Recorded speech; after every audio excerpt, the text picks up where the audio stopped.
talk about consumption and production and the idea of Say's law. Now, we're going to get into this in just a minute and talk a little bit about it. We're going to wait for a few people to kind of get into the live stream before we really start hashing it out.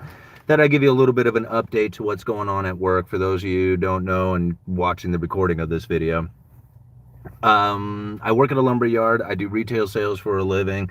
And my job at the lumber yard is to do a lot of the special order retail sales. And when people come into the store looking for those specialty items, like, a special order door or window, or maybe a type of board that isn't very common, I'm the person that they come to try and track down all those specialty items. And I can tell you, over the last like 6 months, there has been a huge change. It was really, really slow there for a while. And I would say that it was probably about as slow as it could get during the wintertime, like especially this last winter. It was pretty quiet. Things have dramatically picked up in a pretty significant way. Now, always when you come into the summertime, you're going to find a lot more people are going to be doing the outdoor projects or just, gearing up to do, home improvement kind of stuff anyway. Summertime seems to be that time of year. And so we're always anticipating that we're going to have more orders and more business going on. But right now, I have a lot of people who are coming in and they're doing some pretty big projects, some major deck projects that are going on. There's a lot of remodels happening, and the prints are really like the blueprints to come in for takeoff material. So basically, people come in with a blueprint, and we have like one of the salesmen there will kind of go over the blueprints and figure out what the list of materials should be, and then quote out that list of materials. So we have a lot more prints that are starting to show up. So there's definitely an increase in the amount of retail walk-in customers. And again, this is pretty typical for the summertime, like as far as we're getting into the better weather. But that dramatic shift from incredibly slow to now picking up as much as it is, it's pretty significant. Now, I guess time will tell into the summer and then a little bit further about how much that home building demand is actually going to increase, if it does increase. And I'm anticipating that it will be here coming, in the next few months. We're probably going to see some pretty good signs of it coming out in the news. But I had a commenter say that I didn't understand Say's law. Now, this is pretty interesting. Say's is an economist from back in the 1800s, if I remember right, the late 1800s, early 1900s. I'm not exactly sure. I left a Wikipedia page for you on it. Now, I do know a little bit about Say's law. I haven't studied it incredibly deeply, but the idea behind Say's law is that you can only consume, or that the idea of consumption comes from the idea of what you have produced. So you can only consume to the value of what it is that you can produce. So the more you produce, the more that you can consume. And now this is the idea behind it, and I totally would agree with this if we were living in the gold standard or a fixed currency system of some sort. Now, gold and silver would be that fixed currency. And if that was the case, then yes, I would absolutely believe in the Say's law saying that in order to be a consumer of anything, you have to produce something, right? You have to bring something of value to the table in order to have, the value that you need in order to purchase something from somebody else. And I think that was kind of the idea behind it. Now, I'm not trying to say that that doesn't exist, like that Say's law doesn't work. It totally works. I mean, that's exactly how it goes down. The only difference is that we live in a fiat currency system, and that's major difference in the idea of a fixed or a gold standard kind of currency, in the sense that when we consume from the debt, right? Like, we didn't produce to be the consumer. We produce a U.S. Treasury. We produce that kind of debt out there, and we send it off to the world, and then the world sends us their production. We didn't have to produce anything for it. Now, is that sustainable? I don't think so. That's the whole problem with the system that we have now, including the U.S. debt, which is unsustainable. So if the U.S. debt is unsustainable, then so is the way of life that comes from the debt issuance that we prosper from. I don't even consider it prospering. It's just more of an illusion. But that's how we have our standard of living, is we don't produce anything but debt, like the debt treasuries, the U.S. treasuries.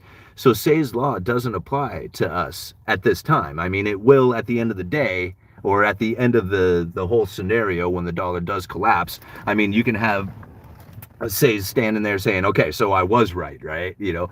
But we can live our entire life with this fiat based currency system. In fact, people have and never see the collapse of it. And if you've never seen the collapse, well, then Say's law doesn't apply, right? Because it didn't affect you at the time. Now, at the again, like at the end of the run, then yes, he is correct. That is, you have to produce something in order to be able to purchase something. But in this day and age, when we have this U.S. Treasury issuance, our current situation says no, we don't have to produce anything to consume, and we do it every day, right? Okay, so that's kind of the idea behind Say's law and the needing to produce something in order to be a consumer. And again, like, I think our day and age is a little different. What do you guys have to say about that? All right, let's go in here and look. We got comment to get the algo going. Good evening. Hey there. My position is really similar, but steel over lumber in the West Coast. Okay. What's cracking? Thumbs up, liked. Have you in my ear while doing a bit of gardening? Well, right on, Mark. All right. Howdy, folks. Howdy, Mr. Uneducated. Well, hello. Chivo's Adventures? All right. Let's see here. Thoughts on the Fed pause? I think that's a credible threat. I think the Federal Reserve is going to probably continue on with the increasing of interest rates, not by much, and it's probably more to establish more credible threat that they would actually continue to raise rates. But as far as like a pause being a pivot, I don't think that at all. They're going to keep interest rates elevated for a significant amount of time, and I would not be surprised that if we have if the supply chain breakdown continues, like I guess a lot of the port issues are starting to free up, but we have manufacturing slowdown coming from China. And that issue in itself could create a shortage within the system that will be interpreted as inflation. And the Federal Reserve will say, hey, we need to bring down consumption, so we're going to continue to raise the interest rates, or at least give the perception that that's what's going to happen. The whole idea behind that, is to bring the markets in line with the supply, or bring supply in line with demand, and to not shock the markets as we go ahead.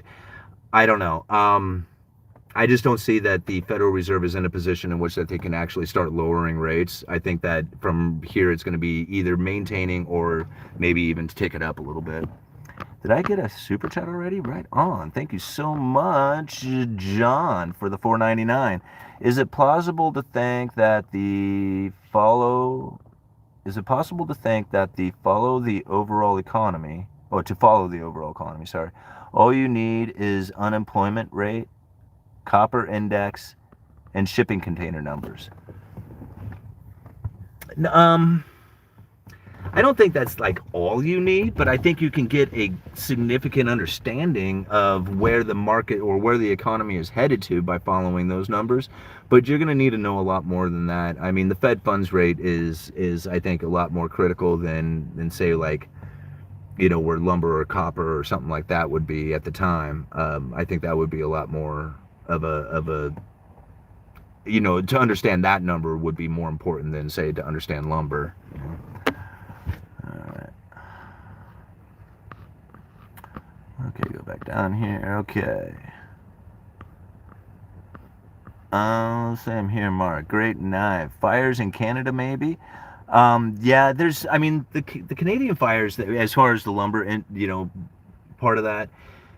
Fires happen every year. I mean, the fire season is like, it's almost anticipated. And a lot of people will look at the fires and say, okay, this immediate impact, what will that have on the lumber? And really, it doesn't have an immediate impact.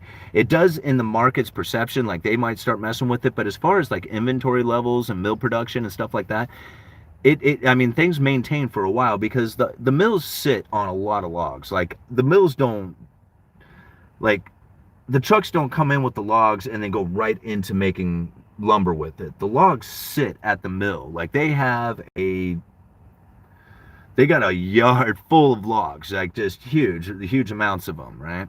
And so when these fires are taking place, it will diminish that log supply, but it doesn't slow down the production that's happening because they have this huge like abundance of logs that are sitting there. Now, that can be depleted fast if they don't have a lot of them there, but generally, for the most part, when the fires hit, it doesn't mess with the mills right away. It takes time before the input, the logs coming into the mill, that starts to slow down. Then you start having the impact from it. But how long that takes depends on how bad the fires are and how much mill production has taken place at the time and stuff like that. At the end of that, when the fires are over, then they go into salvage mode to try and reclaim as much of the wood as they can from the burnt out woods, like to try and say grab some of these trees that have been charred on the outside but still be able to cut the lumber out of the middle of it. And so then they go into salvage mode and go into overproduction at that time, trying to save save what they can out of the burnt out woods. So I mean, that's the fires, I mean, the general view on it. Now, depending on how dramatic, how much, how far they go for, that will in turn start to impact the lumber market. But again, that's going to be down the road a little ways.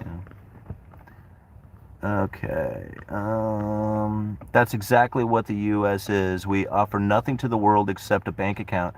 Yeah, and that's why I believe like Say's law is like saying that says that you have to produce something in order to consume. I don't believe that. I think that the United States has produced a consumer by issuing out debt to the world. Right? That's like, we didn't have to, like, we used to be a producer. We used to produce and sell stuff to the world, and then they would send us their money, and then we would have all the money in the world to do whatever we wanted with, including raising our standard of living. But once we raised our standard of living and started importing the luxuries, we started importing foreign production. Then we started exporting our production to bring in ever-increasing amounts of foreign production, until eventually we got to a point where we weren't producing anything to come up with new money. We were producing debt issuance. That's what we do. That's what we produce. And it's not sustainable, but how long can it go? Who knows? I mean, there's people who live their entire life inside of the system and didn't see it collapse. So, what are your thoughts on the Fed pause? I think I just covered that one. All right. Well, what do T produce anything? We can't sustain ourselves. Pathetic. Okay. You are very naive, Kelly Ann. Okay, I guess you guys are arguing. All right. America produces Big Mac. Yeah, that's true. America produces, all right, more like Medium Mac. All right. Ed Robin. Oh, somebody got their comment removed. Okay. Jason Powell with the thumbs up. Thank you so much. Yeah, please hit the thumbs up when you come into the chat. It'll get more people up. The algorithm will grab the video and start spreading it around, get more people up in here. Let's talk about, whether or not you can produce and be a consumer, or not produce and still be a consumer. How do we figure that one out? How long will that last? And has America figured it out to the point that they can continue on with the system for years, like lifetime worth of years? I don't think so, but it seems to be working so far, right?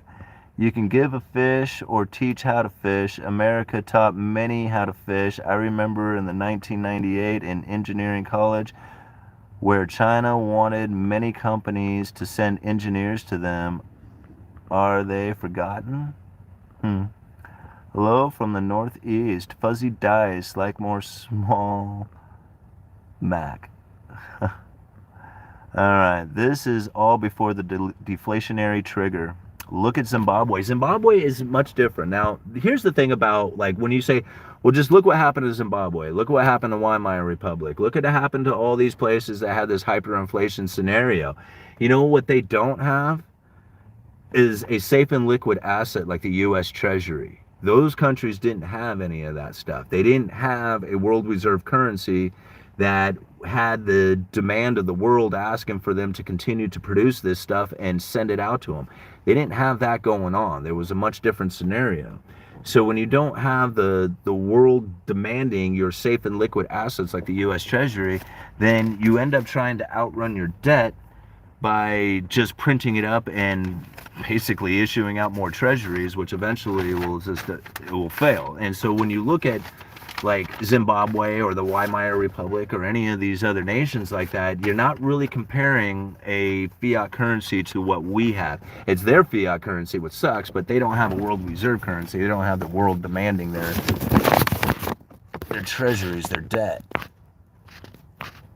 And so they sit in a much different situation. Now, I'm not saying it can't happen here in the United States, the hyperinflation scenario, But the way I see the hyperinflation scenario, as far as something like where you see, you know, $100 trillion bills or whatever they are, that will not come as long as the United States is still the world reserve currency. The moment it loses that status, then you have all those dollars flooding back to the United States, then I would see there a hyperinflation scenario. But so long as it stands as the world reserve currency, you can't have a hyperinflation scenario. It's just not going to happen. In fact, I kind of question whether or not the Federal Reserve could even print at a pace that is fast enough and high enough to cover all the debt liabilities that have been issued in dollars. Right? The demand for the Fed liabilities are off the charts high, but people don't recognize it right now because you hear all this de-dollarization and, you know, cash is trash kind of talk. But a lot of people don't think about all the offshore dollar denominated debt that all these nations all over the world, all these corporations have issued. These are debts that are due in dollars. They don't have anything to do with the United States. It doesn't have anything to do with our government, our banks, our corporations, nothing.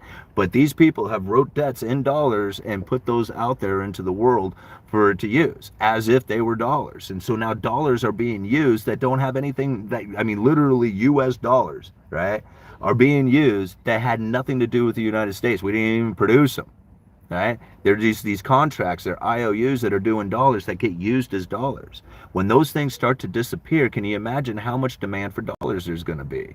I mean, these things start disappearing out there. That's going to destroy the amount of available currency to do transactions with, and it's going to be left on the Fed's liabilities themselves, the dollars that they have issued. And they have to issue out enough liabilities to cover all that debt out there, or else there's going to be a huge demand for dollars.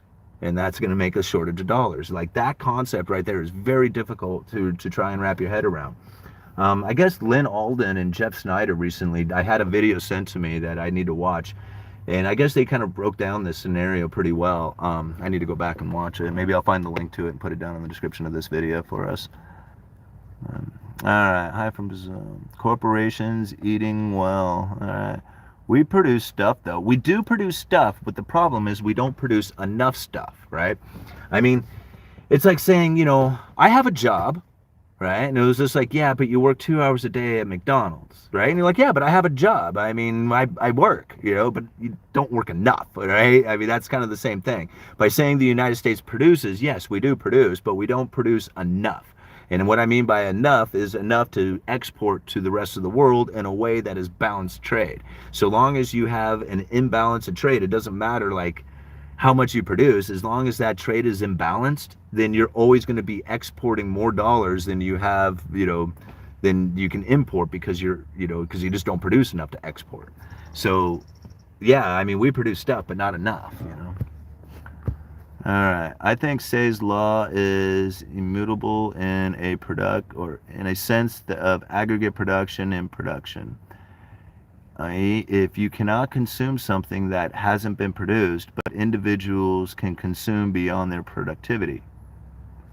Oh yeah, okay, I get what you're saying there. Yeah, because I mean, eventually, well, that's actually something that I think we're going to be facing here pretty soon, right? I mean, here you have this robust consumer, but you have the manufacturers around the world slowing down, right? A manufacturing, you know, deflation or depression or something like that happens. It doesn't matter how much, you know, money you have. If there's nothing there to consume, then you can't buy anything. I can see where that comes, where you get from there. All right, if you have a lot of money left, put it into bank CDs. Glad you're making this content. Well, thank you. Yeah, I'm glad too. And I think this is a really important thing to try and understand, especially the position that the United States is in. When you have an unsustainable debt like the United States, what is it that we could possibly do to fix the system, right? You cannot fix this. I mean, the only way that you can really fix it is for everybody to start living as poor as possible. Like, to work as hard as you can and to live as meagerly as you can. Like, enjoy nothing of luxuries whatsoever, and save and invest all the money that we could possibly earn. And we do that for years, like generations of people doing that over and over again, working damn hard and saving every little dime they have and not diving into anything like luxurious at all. That sort of thing.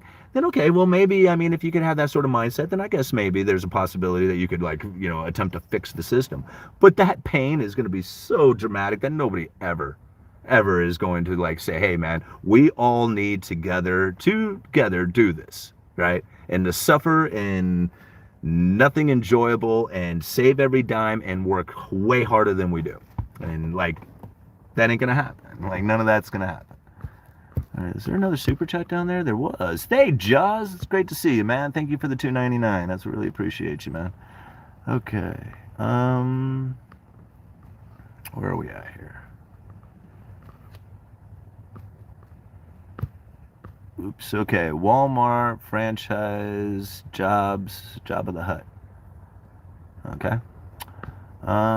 Its guaranteed rate of return 4.7 to 5 APR. June 12, 2023, Washington, D.C., National Press Club disclosure, 2 point. Talk about the fires in Canada. I did. It just requires that they consume from others, which is possible when fiat currency is distributed to them with no relationship to their own productivity. Hydrogen fuel technologies. What is it that you're trying to push, man? You got like 3 comments, all the exact same here. Alright. How does this affect supply and demand? Well, I mean, I think that's the whole point of like when the United States basically had to sever themselves from the gold standard. They're like, okay, well, we can't have this gold standard anymore because we're basically going to collapse and go bankrupt with it.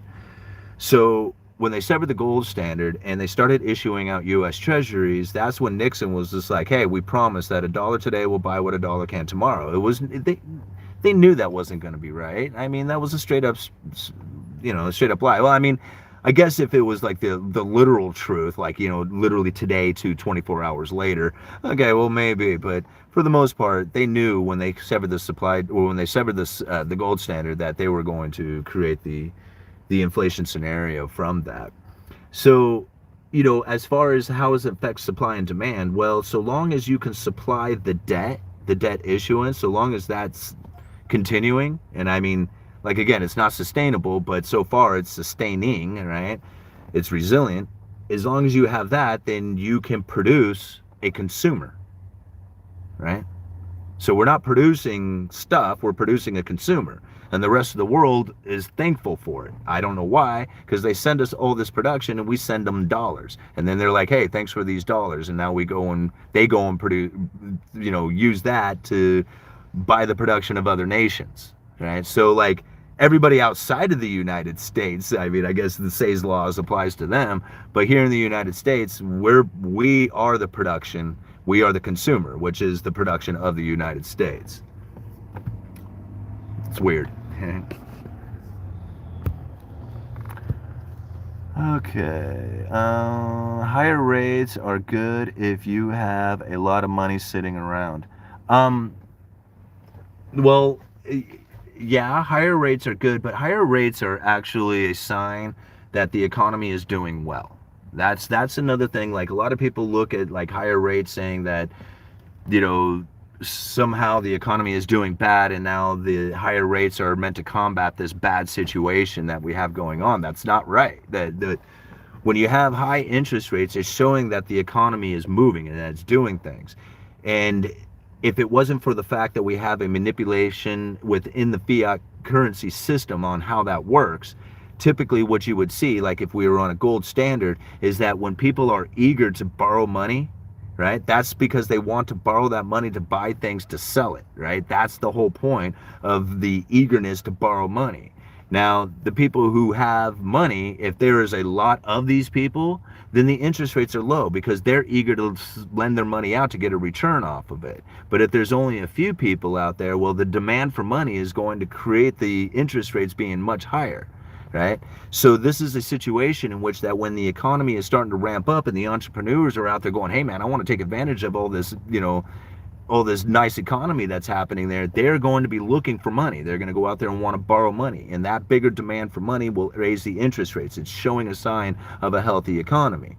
When things go the other way and things are really slow and there's not a lot of like business taking place and the entrepreneurs are like, man, I don't know where I could like, sell anything, well, they're not going to be borrowing money. And so the people who loan money out there are going to be out there going like, hey man, where's everybody who wants to borrow money? And they will have to lower their interest rates. So when you have low interest rates, that's showing a sign of an unhealthy economy.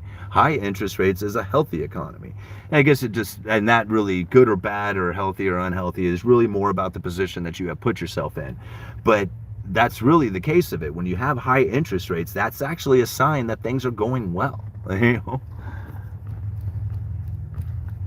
All right. What stocks are you currently buying? Right now, I am still into basically, well, I guess four positions right now when it comes to stocks. I have a very simple, stock portfolio. I'm actually using Cash App to purchase the stocks with. I purchase Altria, right? The ticker symbol is MO. It's Marlboro cigarettes and Anheuser-Busch. I mean, I don't drink or smoke, but I know a little bit about addiction, so I'm investing in Altria, I mean. Then I have a Vanguard ETF, that's the total stock market.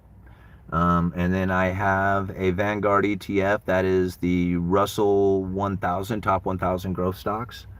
And then I'm also buying into Coinbase, which I know a lot of people might be rolling their eyes at that one, but I'm also buying into Coinbase right now, just little bits. And then Bitcoin. I still buy Bitcoin. In fact, today I made a purchase of all five of those things, the four stocks and some Bitcoin. I bought $50 of each of those things. So very small, simple portfolio. I would like to add more dividend-paying stocks to that portfolio. I think that's probably the position that I would like to start moving that portfolio into. As far as like particular industries or something like that, I don't know. I don't call out particular industries or think, stuff like that.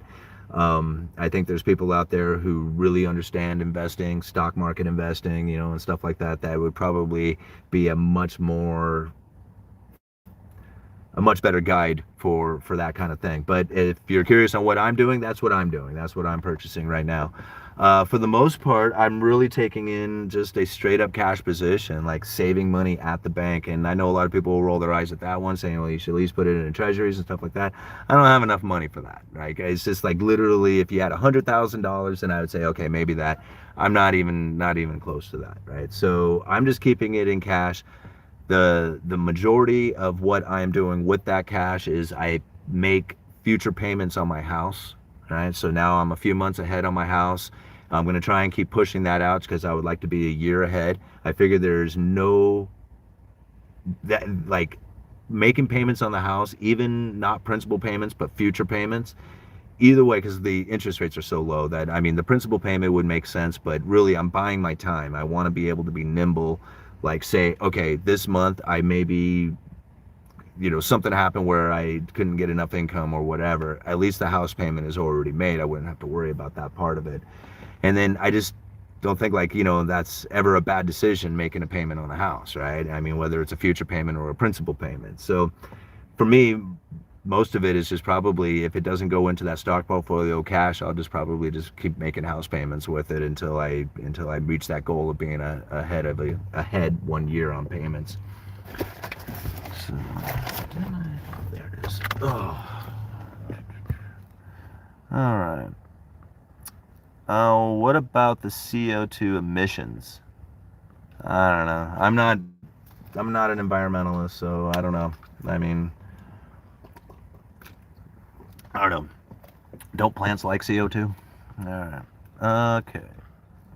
Monday, June 12, 2023, Washington, D.C. Press Club, Greer Disclosure 2.0 live stream broadcast. Man, you're just mentioning that over and over again. Okay. Are the fires going to raise lumber prices? It might. I mean, you might get some lumber prices increase because of the speculation that there's not going to be any wood out there, but right now there's not a lot of demand for lumber. So if you had a pop in like home builder sentiment, if that started really increasing, they started dramatically building homes, then I could see where there would be an inventory depletion, and the fires might create a situation here in the next few months where the mills might have a hard time getting the trees to mill up. But still, again, I think I mean, it's more of a wait and see on what that's actually going to do. I know it's like, because of all the stuff that you hear on the news and everything else, it becomes a very dramatic event. But we've had fires in the past. It's not like this is the first time that there's ever been a major fires or, stuff like that happening. I mean, it's occurred before. All right. There should be a memorial wall to remember all the American engineers and economists who responded to ask to go to China and help them build a foundation. Also, many other countries. All right, we produce Boeing 747s that cost $300 million a piece, okay? We produce F-15s that cost $50 million a piece. Yeah, I know, but again, that's like, on comparatively to the rest of the stuff that we import, those few items, I mean, hey, they're quality goods, whatever. I mean, I'm not saying that. I'm not saying they aren't expensive. What I'm saying is that there's not enough of them to be sold to create the income that we would need to sustain our standard of living. I mean, unless there's like, I guess you could sell an FF-15s if it got bad, but I don't know if we would really want to live in that world that we could sell enough F-15s to the countries out there that they would need them to that level, that they would actually purchase that many. I don't know what the world would look like, but I can't imagine that being a pleasant place, or maybe it would be. Maybe it would be safe as hell. I don't know. All right, Operation Choke Point, Canada wildfires. All right, what are your thoughts on raising taxes? I mean, I don't know. I mean, raising taxes? I don't know. What would be the point of raising taxes when you can produce as much money at will without very little cost or energy to it? I'm not sure what the point of taking taxes from the people are. I mean, I understand what the point of it is. I mean, I understand the logic behind it and all the comments and political awareness that goes with that stuff, but at the end of the day, you could tax 100% of our income and 100% of the corporate profits, and you would still not be able to cover the unfunded liabilities of Social Security and Medicare. So I don't understand why we even get taxed in the first place, other than they want to take your time from you, which is really what it's all about, because once you have worked for money and they take that from you, they are literally taking time from you, and that's what ends up happening when you pay taxes. I mean, it's certainly not for roads, right? All right. Didn't Ukraine get free F-16s from America? I don't know, probably. The U.S. produces AMD, Intel, Qualcomm, and Nevada chips in the countries around the world. Yeah, and I don't mean to, just roll that off like it's no big deal. I'm not trying to say that the United States doesn't produce anything. They do produce things, right? They just don't produce enough, and so it might as well not be producing anything because it doesn't produce enough to do anything, right? Even though some of the stuff we do produce is good, I'm not saying that. All right, bro. Okay, hydrogen fuel technologies. You gotta ease up there, man. You're not making any sense to us anymore. All right. $2 from Inspirational Nomad. Thank you so much, man. Thank you for not making fear-based videos. I don't live in fear. I live in worry sometimes. I worry about stuff, but I don't live in fear. I am not oh my God, what are we going to do? There's the nuclear wars, I don't, I don't even do that. I don't even, it's this person got voted in. These people are doing this. This group is lighting up about that. And I'm whatever, man. That's none of that stuff has anything to do with me. There is nothing that I can do as an individual that's going to change anything out there other than what I am doing right here. Right? This is it. This is what I can do. And this is my protest. This is my activism. This is whatever. But as far as sitting around worrying about or being in fear of banking, all that, I don't. I do not live in that fear. Besides, what ends up happening when you're in fear is that what you are doing is you're taking the energy that's within you and you move it out to the extremities, right? And so you're in this fight or flight pattern, fight or flight mode. And this energy is a negative energy, which is, that's what it's intended for, either you got to, throw down or you got to run, one of the two, right? Now, when you live in this fear consciousness, right, what it is, it's a low vibration, right? So you're on a scale of vibrations, when you're in a good mood or being happy or things are going well, you're in a higher vibration. Well, fear is a low vibration position that you're on, right? And when you live in this low vibration, this fear base, well, then the things that come to you, the parallel that you're living on, is a very negative parallel, right? All the things that come to you are negative things. You don't get the good business deals. You have bad communication with, your relationships with people. Everything is just kind of like in this hard to function life. Like it's very difficult to progress through this.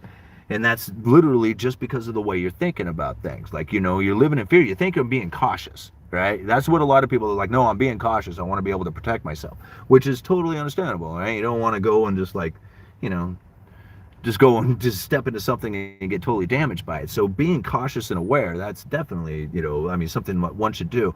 But to be in fear or to be in that lower vibration, what that will do is it will put you on a parallel in which the negative things will continue to come to you. You move out of that, right? You go up into a higher vibration where you understand it's more about peace and love and happiness and understanding and stuff like that and awareness, and you get into this higher vibration. Being on that parallel then starts giving you all the things that you need in life. Like, here, you want the better job, you want the better relationship, you want the better, position, the environment that you're in, whatever it is, it all starts coming to you because you're on that higher parallel, you're on that higher vibration. So it's really important not to live in fear, right? If you're, it's okay to be scared at times, that's going to happen. But to be in a conscious fear state, that there's no way that you can progress in that. So even making fear videos, just the thought of it, inside of it would be putting you on a lower vibration, and therefore I wouldn't be able to do the things that I do. I can't do it like that.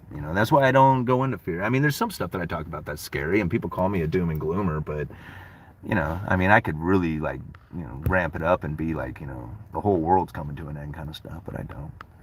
All right, inflation anymore? Yeah, we'll probably get inflation in some stuff, but there's a lot of things that you're going to start seeing the prices come down dramatically. And here's an example. We have, I don't know, I probably mentioned this one before, but we carried two different lines of paint, right? Two different brands. And what's funny about it is they all come from the same place. The same manufacturer. They just put different labels on it. So anyway, we happen to carry these two different lines of paint. And one of them had like this particular label across it, right? And I don't want to name it off because I just don't want to name these things, but I had this label across it, and it had like a particular color on the labeling. Well, during the pandemic, we couldn't get supply of this stuff, and eventually we just dropped it. We're like, okay, fine. Yeah, if you can't supply us with the paint, with the bases that we need to mix up these colors, we just have to drop the line altogether. So we did. We just got rid of it, and a bunch of stores did this, including the warehouse. They just dropped it all together. This whole line of paint just disappeared. So the line of paint that we are carrying, right, which is still like, again, these two different lines of paint, they came from the original manufacturer. They produced both these ones, right? They just put different labels on them. Well, now the one that we continue to carry, the one that we didn't discontinue or didn't drop, it changed its logo, it changed its label, and now it looks like the other one that we had dropped. It didn't take the name, but it took the image, like the label color and that name across the top, across the face of it, that style of paint or whatever. And I'm thinking, this looks like that old company. And they're like, yeah, they took the logo, whatever. And I'm like, well, what's the price? And they're like, yeah, the price is pretty close to what it was originally before like the pandemic, just a little bit higher. And I'm like, oh, great. So as all the paint prices went up, right, because of the shortage and everything else that happened during the pandemic, they discontinued this particular product, then relabeled it on another product that they carry, that they own, right, on a different brand, and now they're selling it back at the same price that they used to, or pretty close to it. And they're like, yeah, that's what happened. I was like, so this isn't new paint. This isn't a new line of paint. This is the old paint with a new label on it. That's this now brought down in the price. Yeah. Nobody's going to see the inflation from that or deflation from that, right? Because it's a brand new product, not the same product that we were selling before, because it's a different label, it's a different name, or whatever. Like, this is the type of thing that we're experiencing. So, like, as they say, inflation's not coming down. I'm thinking, well, look at all the new products that are coming out that are cheaper, right? That's deflation, but nobody sees it like that. And it's not enough. It's not a significant enough yet to people actually notice it, you know. But we notice it because we work retail, you know. All right. Can we go digital or UBI? Absolutely, we can, and we will. And that might be the only thing that continues on without the continues on with the unsustainable debt coming from the United States, is that if we do go digital with a UBI, then that would take like the cash out of the system, put it into a banking, you know, into like everybody locked into the banking system, and then they could take like interest rates into negative territory, which again is something that, you know, really is not anything that any economist 10 or 15 years ago would have ever believed in would ever have been possible. So with that case, can they continue the system on? Yeah, I think they can. How long? I don't know, but that's something, again, like, you know, if you were to be you know, an economist, or, you know, thinking of economic theory 10 or 15 years ago, you would have said that's not even a possibility, having any kind of negative interest rates whatsoever. But now with the introduction of digital currencies and stuff, they would be like, well, maybe we can, you know. All right. Let's not forget consumption without contribution either. Okay. Thank you for the thoughtful content. Well, thank you, Joe. Okay, we already answered that one. I know you don't speak on politics, but I am really concerned about the direction of our country with Biden, Harrison, or even Trump, with all their troubles. Really concerned with our stability. Well, you should be concerned, especially if you think that there's a politician that you can vote for that's going to change anything or make it better. Like, that's the thing that I have come to the conclusion of. One of the reasons why I just don't care about politics anymore is that there is nobody out there that you can vote for that's going to come and fix it, who can make it better. Like, the idea that you can even fix it would give you the ability to at least have some sort of idea that there is somebody out there that you could vote for to do that. I don't believe that. I do not believe that you can fix this system, and I do not believe that there is a politician or a person or anybody else out there who can fix it, right? Who can make it right, whatever the hell that's supposed to mean. And anybody who promises that is a liar, right? So if you like politics, I think you like being lied to, right? Because I don't like politics. I don't think that they have anything as far as any kind of intention to do anything that is a benefit to the people. I think that is up to you, the choices that you make personally. And as far as putting my expectation on an entity like the government, right, that is setting yourself up for failure. I don't, like, there's other people out there who are really concerned about politics. That's fine. Go ahead. You guys be concerned about it. You all vote for the right person or whatever it is that you think that is going to make it better out there. I don't see it happening. I don't know anything or anybody out there that could possibly be voted for that's going to change it. That's going to change the way that the monetary system has been set up, change the direction of the Federal Reserve. I don't see any of that stuff happening out there. And I don't know, like, you know, I'm not in fear of Trump or Biden or anybody else going into office. You know, go for it. You know, those people, they don't, I mean, I don't make decisions based on what they have going on. I mean, I can't think of anything in fact, I still have yet to hear anything Biden has ever said. Like, I've never listened to any kind of like speech or address or anything. Like, I have never listened to Biden ever on anything, right? So what do I need him for? I mean, here I have like studied economics for years, right? Have put out thousands of videos, have gone and talked with, you know, famous people when it comes to talking about economics. Like, I'm engaged in this activity.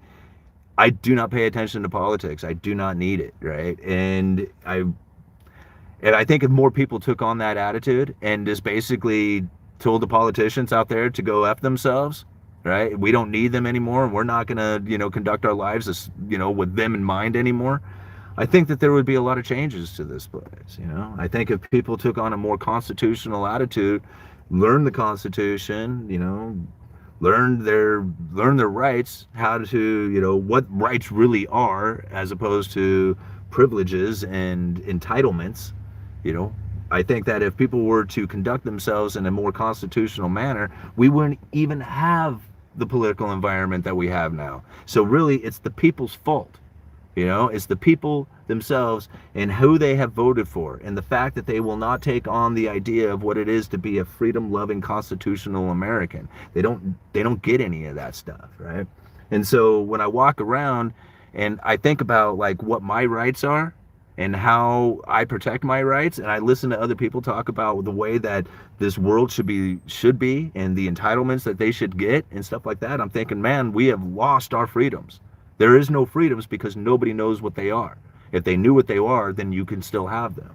Now, people who walk around with a constitutional mindset, right, they don't conduct themselves in a way that has their freedoms infringed upon. Like, they don't have issues with people in coming down on their rights because they had protected them from the very beginning. They didn't even put themselves in a situation in which that their rights could be infringed upon, right? I mean, that's the difference inside of it. Americans put themselves out there and it's just like, oh, here, I don't know what the hell to do, so here, I'll vote for this guy and then blame him when things don't go right. You know, that doesn't make sense to me. All right, BRICS begs to differ. The BRICS are not doing it. I don't get that. The BRICS are not. Brazil, Russia, India, China, South Africa, right? They are not stepping up at any kind of significant, meaningful way to take over as a dominant superpower as far as the world reserve currency goes, as far as the banking system. Have they set it up? Sure. Could they get there eventually? Yeah, maybe. I mean, why not? They're next in line. Sure, I can go with that. Are they even remotely close to being there? No, not even so. In fact, if you were to take like somebody like China, who is the second largest economy in the entire world, who would be the next in line to be the world reserve superpower, you know, issuer of currency, has no intentions on having the yuan be a world reserve currency. And the main reason is that they are an exporting nation. They are a manufacturing nation, right? The moment that their currency starts to grow strong because of the world starts demanding it because they want to use it for a world reserve currency, that is going to create havoc on their manufacturing exports. People will not be able to afford them. And if they can't afford them, then how is China going to get the new money out there? Well, they're going to have to start going into debt issuance, meaning that they're going to have to take over what the United States is doing with the United States treasuries. And I don't think China is really willing to go into as deep a debt like the United States has done. So really, until you have a safe and liquid asset like the U.S. Treasury, there is nothing out there that's going to even remotely come close to replacing it. Like a lot of people even say, well, no, gold can do it. Yeah, gold can do it. Gold was a world reserve currency. It can absolutely serve as that purpose. Here's the problem with it is, who's going to pay for the storage? Who's going to pay for the security? Who's going to pay for the transportation of it? The moment that you decide to use gold, it's going to start deteriorating, right? It costs you money to have it, use it, sell, whatever. All this stuff is a deterioration to your portfolio if you decide that you're going to hold on to gold, right? Or use gold as far as that currency transaction. So what do you have? You have to have the U.S. Treasury. The U.S. Treasury at least gives you some sort of return, and it's as good as dollars, right? So you can use it in the world reserve currency, or as a world reserve currency, and you get at least a little tiny return off of it.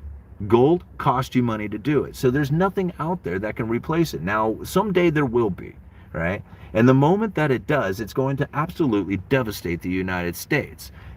Okay? There's no doubt in my mind of that. Where is it? Show it to me. I mean, show me something that I can go and study, right? There's nothing out there. There's nothing. And the BRICS may want to, and they're setting it all up and doing it. There's like, you know, how little and how far away are you guys? I can't even see you. Like, there is nothing there, you know? So, I don't know. Like, I mean, go and live in fear. Live in fear that the BRICS nations are going to come over and take over the United States and destroy everything, including our way of life. I'm not there. I'm not living in that I'm not living that life. You know? The U.S. produces big ticket items that the world wants. Yes. Okay. Have you seen the trade deficit? Have you looked at that? I mean, it is shrinking. I mean, don't get me wrong. There's, you know, I mean, if you go to usdebtclock.org and you look at the trade deficit with the world, you can see that number's coming down. But that's only for now, right? I mean, that the amount of trade deficit, the imbalance in trade deficit is so dramatic that it would have to come down in a may have, I don't even know how much, like, I mean, in what kind of way, but it would have to be quite dramatic in order to create a balance of trade again, right? And that's really what you're looking for. It doesn't matter if you sell big ticket items, right? I mean, again, like, what if I worked at McDonald's for 2 hours a day and I earned $80 an hour to do it, right? I mean, people would be like, wow, man, you get paid a lot of money, but you only work 2 hours a day, right? So even though you make big money, you don't do it enough, right? You don't do enough of that. And that's the problem with it is, if we had full-time job making $80 an hour working at McDonald's, then, then I would say, okay, cool, right? But that's not the case. So comparatively, even though we're selling big ticket items, we're not selling enough of it, in order to offset the amount that we're importing. All right. Oh, here we go. Okay, something different. What about the quantum compact suitcase size hydrogen fusion reactors, 24/7 electricity, heat, 365 fractions of a penny per kilowatt hour? All this stuff. Yeah, I've heard of like free energy stuff forever. Like, let's see it happen, man. I'm not, again, like, that's a credible threat of the possible future gold machine that the guy can produce, right? I mean, that's what it comes down to. All right, ace example. Okay, 747 helicopters. Okay, Mr. Uneducated, have you... All right, Mr. Cutter, you have a really good way of putting my mind at ease, especially after watching these other economic channels. I find your videos very therapeutic. Well, thanks, man. I appreciate you, man. Well, I mean, this is like, I'm not somebody who's out here trying to sell you something. Like, that's the problem with most people who understand economics, or at least to this level, and they talk about it, is that they're salesmen, right? They got something that they're trying to sell. Whether it's their mutual, their portfolio thing, whatever it is that they're trying to sell. They're a financial advisor, they're a real estate person, they're whatever. Everybody has something that they're trying to sell with this information. I'm like one of the only people out here who isn't trying to sell anything. Now, granted, I do a sponsorship every once in a while, and I guess if that was the case, then I am trying to sell something. But when I generally make these videos and I'm talking, I don't have anything to sell you. So it doesn't matter what information that I am trying to put out there. I'm not trying to direct it in a way that says, hey, you need to have this information so that I can encourage you to buy gold, or that I can encourage you to buy into the stocks or something like that. Like, I'm not encouraging you to do anything. Like, do what you want, right? I think that's the major difference in it is that, and not even for myself, like, I'm not really studying the economy to try and find where it is that I'm supposed to put my money. I'm not even really doing that. That's like an investor, right? I'm really trying to be an economist, like somebody who studies the flow of money and what the cause and effects from something like that would be. I would like to think that, by taking in this information, that I would intuitively make the right decisions on where I need to go with my money. But again, like, that's not really the direction I'm even going with this. I just really want to explain economics and try and do it in a way that we can have a discussion about it and that we can all make the best decisions for ourselves. I really think that's what we're trying to do here. And if we were trying to sell something, we wouldn't be doing that. We would just be pushing like a particular idea over and over and over again to convince you to get into, whatever item, Hoodies. That's what you should buy. You should buy Uneducated Economist hoodies from Teespring. There's a link down in the description. That's what I have to sell. I have hoodies to sell. There is no viable substitute country for reserve currency. There isn't. There's and I mean, there will be someday. I mean, I'm not trying to deny that, but until you actually have something that says, here it is, this is going to do it, this is what we got, there's there's nothing even remotely close. Like, the euro could possibly do it because they're like, the next in line, so to speak, as far as the amount of world trade that they do. But again, it's just like, it's such a distant possibility. I don't see it happening. Lots of bots in chat right now. I know, it's just kind of crazy. Not many countries can produce jet engines or CPUs. Okay, I'm not saying that we don't produce things that other nations can produce that stuff, and at some point they're going to. And what you're going to find is that when they do it, they're going to create shit stuff. Like, people are not going to want it or even consider it.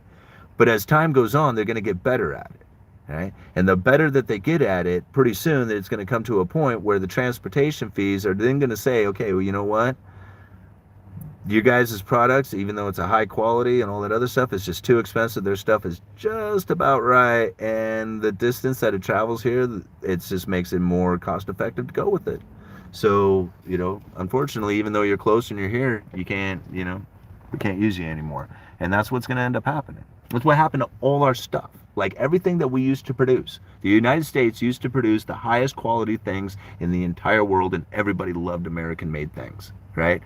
But now we, like other nations, make it just as good. So there's no way that the United States can compete with it, right? They can compete on some of these things because they're really good at it, on some of these high-ticket items, but eventually they'll lose that too. All right. To treat pests in the form of pesticides. Okay, hydrogen fuel. If I come across any more of your comments, bro, if there's the same things over and over again, I'm just going to delete you, okay? I mean, please, you got to back off. All right. I have a job and work 10 hours a week making $200 an hour. No, that's perfect. I've lost my whole family. Shit, Undocs, that sucks. Alright, digital. Okay, I'm not a bot. Alright, but let this be known, they've been attacking my family. Alright. Let's see. Economics will always triumph finance over the long term. What the fuck? Okay. Win the lottery. What should net worth be at 55? I don't know. Like, I mean, I guess that depends on, what your life is like and what you conditioned your life to be like. Americans are working hard. A lot of people around the country have like 3 or to 4 part-time jobs. Yeah, damn right they do. And I mean, I work all the time. I mean, there's really not a time. I mean, I shouldn't say that. I try to find little breaks here and there to spend time with the family where I don't work, but for the most part, I work from the time I get up to the time I go to bed, right?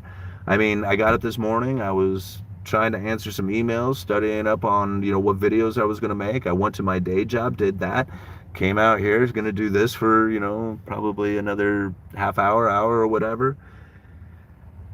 And then I'll go home and I got some more emails to answer and probably do some more research for tomorrow's video. I mean, there is never a time that I stop, right? I mean, when you have something like this, it makes it easy. You can work on your business whenever you want, right? If you have a 9-to-5 job, you only work 8 hours out of the day.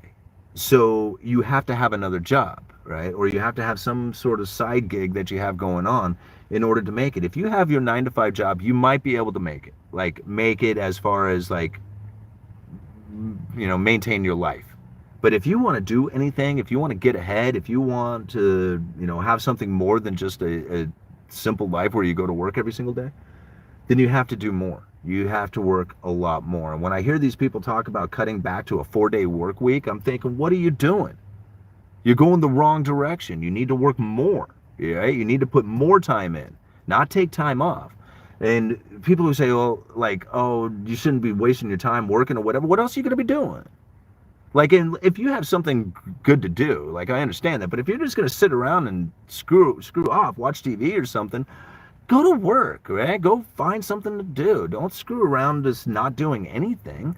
That doesn't make any sense, Might as well go and try and figure out a way to make money. Did I get another super chat down there? Let's go check it out. There it is. Yes. All right. Andrea Lee, thank you so much for the $10. Love watching your hustle. Well, thank you so much. Yeah. Why are you scared about UBI? There's no reason to be scared of UBI. The problem with UBI is it's showing the deterioration of the entire economic system, the entire monetary system. That's what it's showing, right? UBI is not a benefit to the people. A lot of people are like, oh no, I could really use this money. I mean, you don't understand. I could use the extra $1,500 or $2,000 a month. Well, of course you can. Everybody can, right? I mean, that's not a statement that you can like fight against. The problem with it is that I know from the understanding of economics that I do that once you give everybody $2,000 won't be worth anything anymore. In fact, you can give $2,000 to all the homeless people out there and it's not going to benefit their life any. In fact, you would have to vote for politicians that are going to increase your UBI, all right? Because the amount of UBI you're getting is no longer sustaining your life like you once had thought it would. Right? And this is the problem, that the idea that you're going to be voting for politicians who are either going to increase or decrease your UBI. So now you're stuck on this, right? It's not what you do for yourself and how it is that you, in your hard work and your, efforts that you put into investing in yourself and what it is that you can do. That's not how you're going to like make it, right? That's not how you make it big. You make it big by the right person you vote for, because you don't have any other choice on how much money you get unless it comes from a politician, right? That's what happens when you go into UBI. I don't believe in UBI. Even if it was existing right now, I wouldn't want it, right? I mean, I would take it and I would just immediately move it right into stocks. I would invest it into anything out there other than, blowing it on stupid stuff. Right? And then I would take myself and I would elevate myself way beyond the poor. And so I would join part of the rich elitist group out there who separates themselves from the poor by using their UBI to do it with. Right? I mean, this is the type of thing. And then they say, well, let's tax the rich, right? Great. Right? What a wonderful thing to do. Don't you ever want to be rich yourself someday? No? Oh, okay. Well, let's discourage the whole idea of people actually prospering and you can be poor with all the rest. All right? Because that's really what you're doing. Like, I would like to be rich someday. I don't want to be taxed the piss out of when I get there. Right? But yet, if you're poor, that's what they seem to want to do. Right? Is to discourage the people from actually attempting to become rich. Doesn't make any sense. But I mean, I guess it does relieve your pain because, you're probably sitting there broke, right? And I understand that. Like when I was absolutely broke, I wish people would have given me money too. Yeah. All right, bro. I'm telling you, Hydrogen Man, I'm going to have to delete you, man. You've got too many comments up in here. We cut corners, cutting corners, cost lives, follow the money. The Fed is done hiking, short from here 1 month from now, top. I don't think so. Well, I mean, they might be done hiking, but they are not going to lower rates. I mean, they're going to keep them elevated for a significant amount of time. All right. Okay. All right. UE, did you hear that the Fed will not finance U.S. debt? What a clown show at the Fed. What do you mean they're not going to finance U.S. debt? What was the whole quantitative easing? Like, I understand that the Fed cannot go right to the Treasury and make a purchase, right? I mean, they can't do that. That would be monetizing the debt. But what the Fed does is they buy treasuries from the primary dealers. And the primary dealers, they're the ones who are going to auction and buying the treasuries from the Treasury Department, right? So now when the Fed buys them from the primary dealers and the primary dealers know that the Fed is going to be buying them, well, isn't that not monetizing the debt in a de facto way going through the primary dealers? I mean, yes, the Federal Reserve is not monetizing the debt because they are purchasing something that has already been purchased. They are purchasing it off the market, right? Not directly from the Treasury. But if the players in the game know that the Fed is going to be doing it, they can buy all the treasuries they want knowing that they can sell them to the Fed. That is monetizing the debt, essentially, right? And again, I mean, it's not because they didn't go directly to the Treasury to do it. So, but they're monetizing the debt. That's what's happening. All right. use less. Okay. You attack what you put out there, the law, or you attract what you put out there, the law of attraction. Yeah, absolutely it is. And that's where, and that's where understanding that vibration, like that higher vibration, living in fear is a low vibration, being in understanding love and happiness, that's a higher vibration, right? Awareness is a higher vibration. That's the places that you want to be, because that's the parallel that puts you on. See, it's like, I mean, it seems like you've heard this stuff said before, right? That the parallel of you being the ultra rich, high class movie star, whatever it is, and the life of you being in the gutter, loser, completely depressed and broke. These two parallels are in existence at the exact same time, right? Depending on which parallel you put yourself on. Like, I was the drunk loser, not getting along in life, not doing it right. I mean, that was me for the long time. I said, man, I can't do this anymore. And I gave up drinking.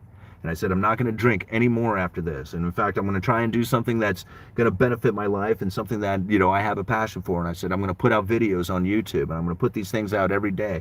And I'm going to try really hard to have a conversation and make these things, make it occur. I wasn't trying to make money. I was just trying to put the videos out there. And I became a full-time YouTuber. I became the uneducated economist. I had literally put myself up onto another plane. So I could be the drunk loser, but now I'm the uneducated economist on YouTube, a full-time YouTuber doing that, right? Well, no, I know, and a full-time job. So, but this is like, these are the parallels that you put yourself on. Now, if I was negative and depressed and upset and not not feeling well about things, I don't think my videos would have done very well. Like, I mean, pretty much everybody would have been like, dude, we don't like your energy, right?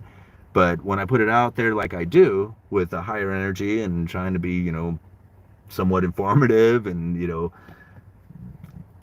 share my experiences and stuff like that, this is the higher vibration that, that the universe says, hey, man, this is what the world is looking for. Here you go, man. Here's stuff, here's how it goes.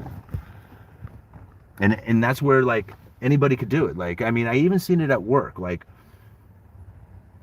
somebody might be discouraged with their job, or they, recently had gone through a divorce or something like that, and they're bummed, right? They're like, they're overwhelmed with this, this feeling of loss and emotion and everything that had come, from this experience that they just had, right? And so they're sitting at work, and the interactions they have with the customers are negative, right? They're very short with the customers, and they're not, it's not a very friendly transaction that takes place and stuff. And that it's from the stuff that they're going through, but they're on a low vibration, right? And now if they stay there, eventually it's just going to deteriorate, and then they're not going to do very well at the job. They're not going to get advancements. They're not going to get paid. They're not going to make good relationships or anything else that comes from from having like a positive action or reaction with things. So just being like, again, like, it's difficult to get through those situations, right? I mean, it's very hard, family member dies or something, like, this is very difficult to try and say, hey, man, my life is now changed, right? And I had this whole idea of what my life was going to look like, and now it's just completely obliterated, right? And now I got this whole new life that I have to figure out and try and move along with, right? Well, this is because most people are hung up on expectations, right? You have this, this expectation that this is the way it's going to be. I'm going to be married to this person forever. I'm going to, have this job for, for a significant amount of time or whatever. And the moment that gets disrupted, now your expectations have been shattered and you're completely upset, right? You're like, man, my whole life is over here. Well, that's really where the expectations is what led you into that. Like, it's hard not to have expectations. Like, you really, like, you have expectations that you want certain people to behave in a particular fashion, right? And with those expectations, you build a life from that. When that gets shattered, it's very hard to deal with. But being in the understanding that you cannot have your life set up with these expectations, right? Because you'll be setting yourself up for failure. You have to be into basically the awareness of yourself, right? And that, these things that are out there, they can happen, right? And you condition yourself in such a way that if these things do happen, right? Although I'm going to have to experience the loss and the heartbreak and the depression and whatever that comes from it, it's my expectations of the future that really is that depression, right? What I should be looking at is the awesome things that now can come from my future. If I look at the depressive past, then I'm going to be on that low vibration. But if I look at the possible future, then you're going to elevate yourself up to the higher vibration. And then from there, you'll actually start finding all the positive connections and everything that you got going on. So. Anyway. Okay, if you watched Motor Trend's Roadkill, you'll see what true Americans can produce. I don't deal in absolutes. Okay, can we... Gosh. Okay, why are on our way... Oh, sorry. We are on our way since 1996. Free porn, basically. No such thing as taxpayer dollars at the federal level. Taxes do not fund spending. I broke it down in a previous comment. Alright. Like you said, low vibes bring up your energy, bring up what you manifest. Yeah, that's right. Defund Ukraine. Alright. Perfect live cast out all fear. Oh. Perfect love casts out all fear. God loves in the perfect. God loves is that perfect love. Buy a house no matter the interest rate. Remember Lil Wayne has fear God tattooed on his eyelids. Yeah, and okay, and again, you know, what happens when you fear something, some entity out there like that? It was just like, oh gosh, I better not do this because, you know, this powerful being above me, you know, or this entity out here is going to do something, you know, whatever. What you are doing is you're pulling yourself out of frame. All right? You're not being the true authentic person you really want to be. Now, I'm not saying that for everybody. I'm just saying that if you're like, I can't do that because this other thing is gonna attack me, right? Or this, you know, other person isn't gonna like me, or this person's gonna chew me out, or, you know, I'll be in trouble for whatever, so I can't conduct myself in that way. That's not authentic. You're not being an authentic person, right? And if you're not being authentic, then what you are doing is you're actually not. You fall out of frame, and therefore you're not behaving in a way that is authentic, right? It's a way that what you will end up doing is you will end up pissing people off really bad, because what they will do is they will grow to this expectation of what you are, right? You've been conducting yourself in a way that is pleasing other people. It pleases your, you know, your parents, your preacher, your whatever, right? You know, you're conducting yourself in this fashion. And you're thinking to yourself, man, I don't like doing this. I don't like being this person. I don't want any of these things. But all these people have this expectation of me to conduct myself in this fashion. And the moment that you say, okay, that's it, I've had it. I'm not doing this anymore. And I'm going to start being the person that I really feel who I am. And I'm going to start living my life that way. And people say, dude, what are you doing? Man, that's not you. That's not the way you're supposed to act. You're supposed to be like this. You're supposed to do this. And you're supposed to do those things. Okay? And if you don't do it, we're going to be really mad at you for doing that. And so most people end up getting, oh gosh, okay, I'm scared of that. I'll just conduct myself like you are expecting or whatever, and I won't be the authentic person, and I won't be true, and I won't be in frame, and you'll be on a low vibration. And that's what happens from that. So I'm not trying to say anything. I'm not trying to knock anybody's beliefs or anything else that comes from it. But when you live in fear of another, of something else out there, and you won't conduct yourself in a way that you truly feel is an authentic person to yourself because of this fear, then you're on a low vibration. You won't succeed. Okay?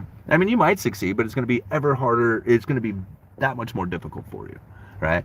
But to live your life authentically, like if you truly have these beliefs and you move forward with them, you will be on that higher vibration. I don't care what it is you believe. And now that shit was funny. Okay. I think it's just a marketing ploy. All right, Hydrogen Man, I'm just going to have to delete you out of here, man. You just got too many damn comments, you know? Thank you,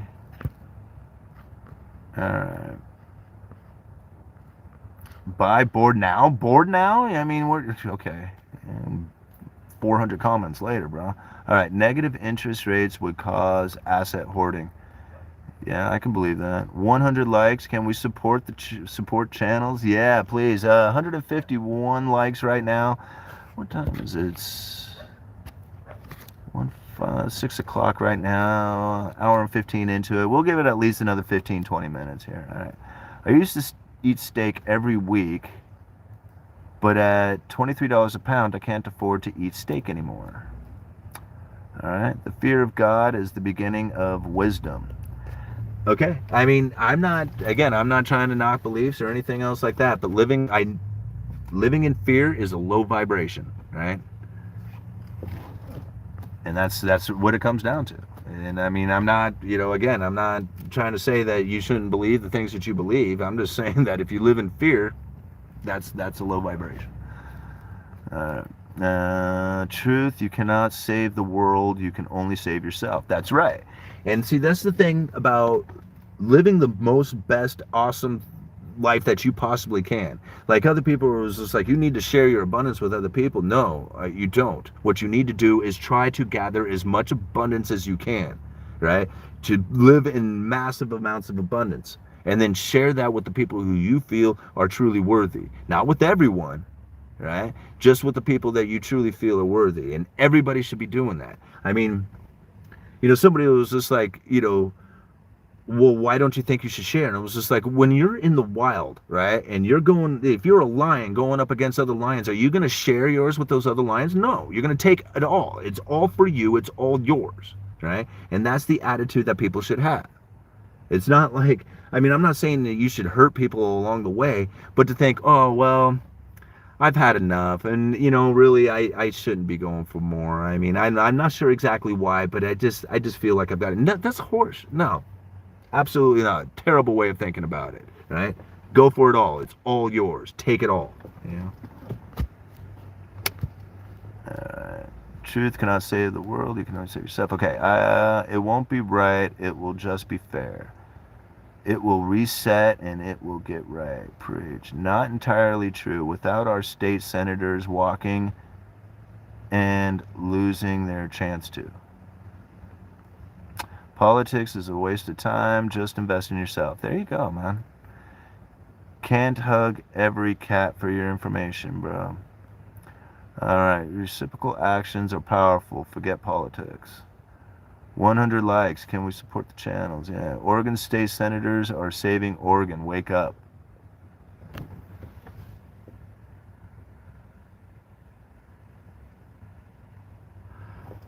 I'm going to let that one go. Okay. We would have had a cap and tax in Oregon. All right. What's today's topic? Sorry, just joined. We were actually talking about whether or not you can be a consumer without producing anything. And I am arguing against Say's law, even though I do agree with it at the end, of all this, that when the fiat currency eventually collapses, Say's law can stand there and say, haha, we were right. But in the meantime, here you can actually consume pretty much anything you want with very little consequences, and I think America has proved that for the time being. Now, the consequences come from it is that at some point somebody's going to want to be paid back, and you don't produce anything to do that with.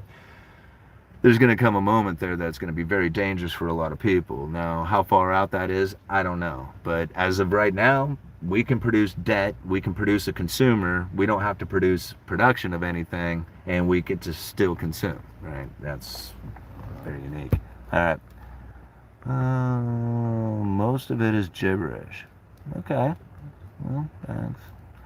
Study something does mean you know them. There is strength in numbers. It doesn't ring more true than today. Biden loves you, bro. You need him.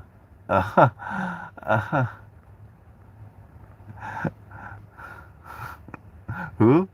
Who is that? Is he important? All right. Think for yourself. That's right. The pandemic woke a lot of people up. Well, I think the pandemic shook a lot of cages, but I don't think it necessarily woke a lot of people up. I think it opened their eyes maybe, but as far as like the awakening to it, like I don't think that that's happened yet. Uh,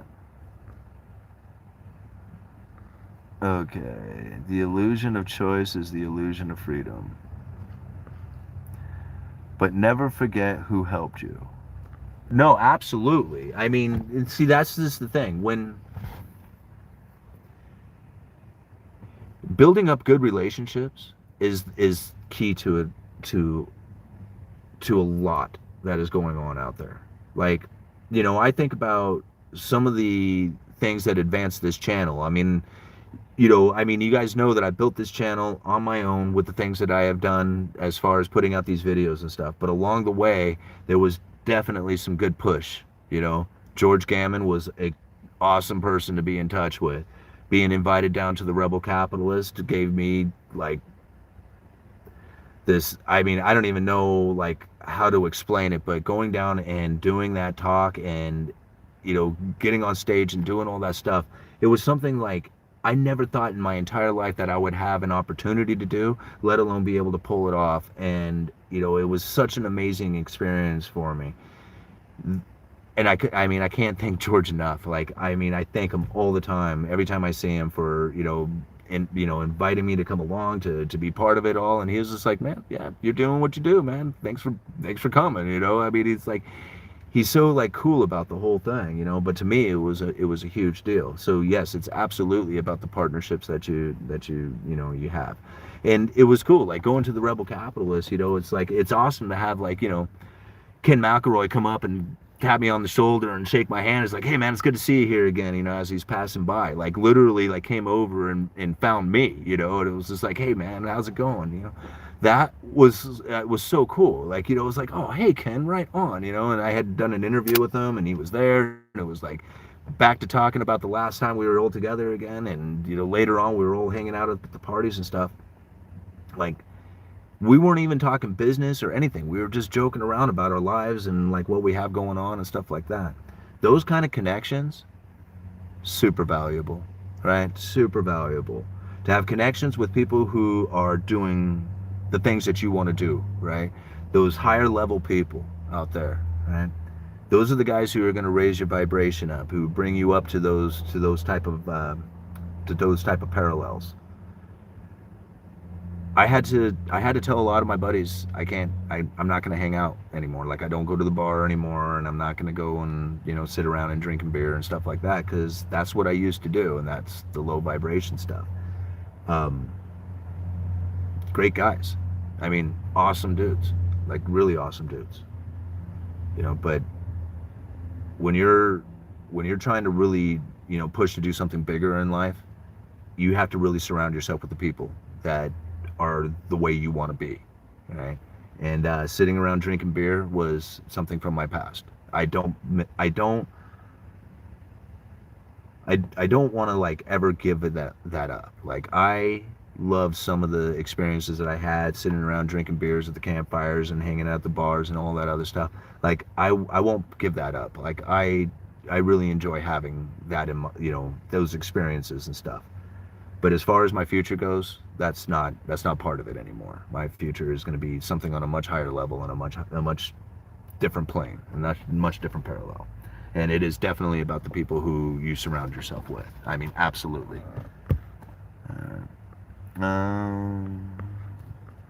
There's BRICS at Home Depot.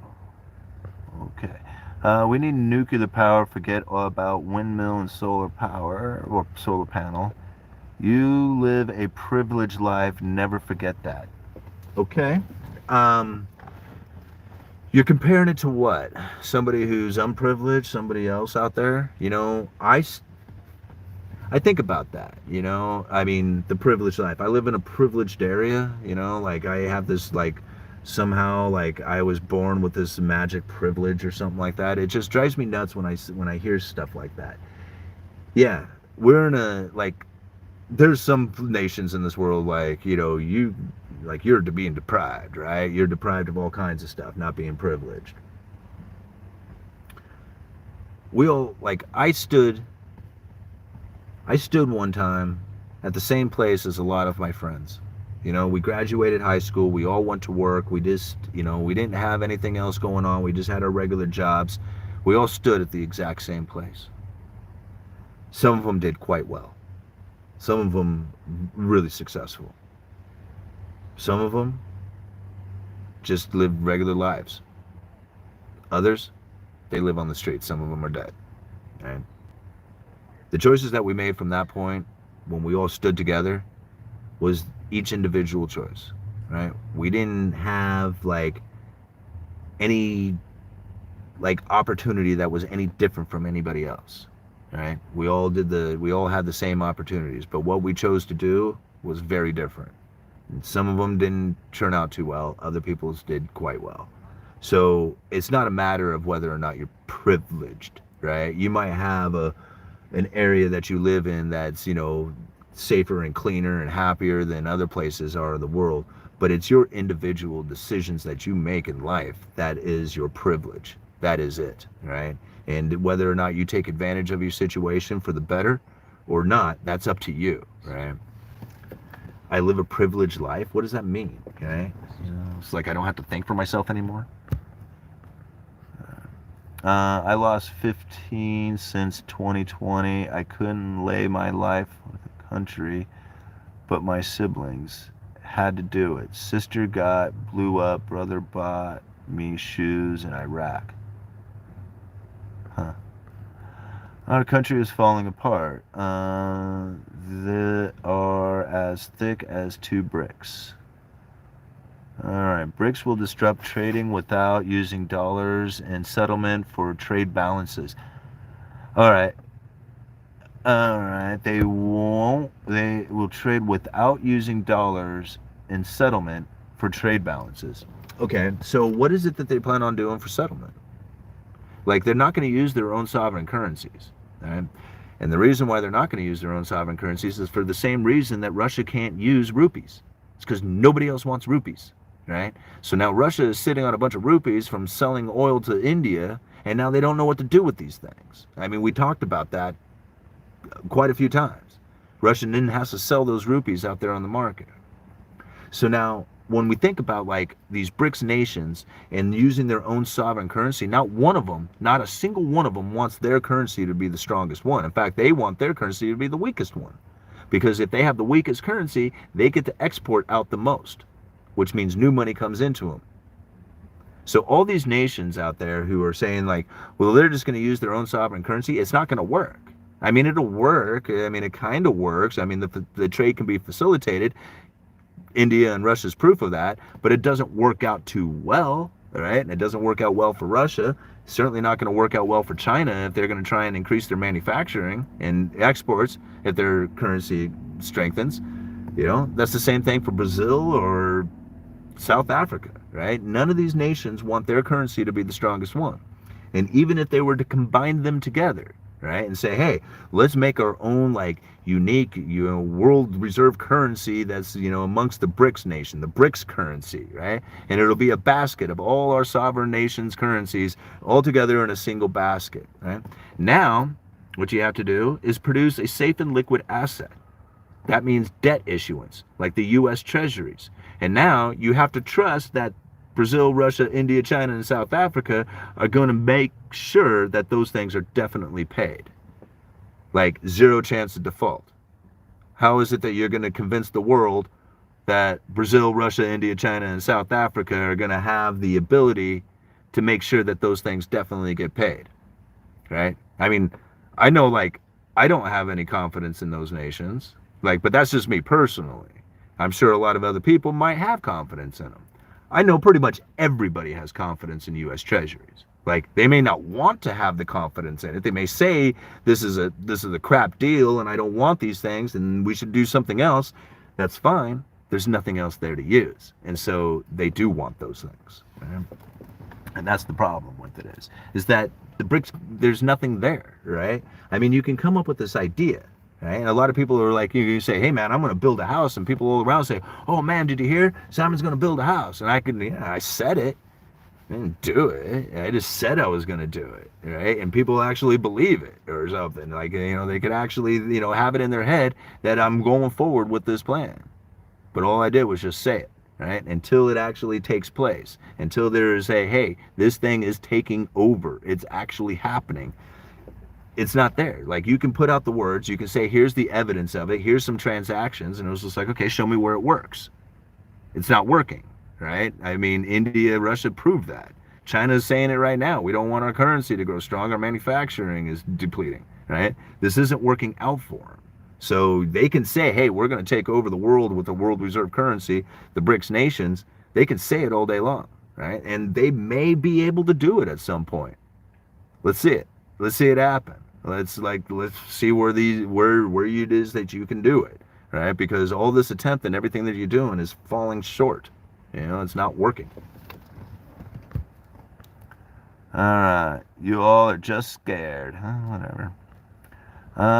Money is debt. That's right. America can handle 200 trillion debt. Well, I don't know about handle it, but I have bath salt because I code. Huh. All right. You can keep saying that until you get robbed or your car stolen or someone breaks into your home. Crime has gone up a lot. Bullshit soldier. Okay. America could handle all the debt. Unfortunately, gold, not pure crap. Debt is just a reciprocal tool.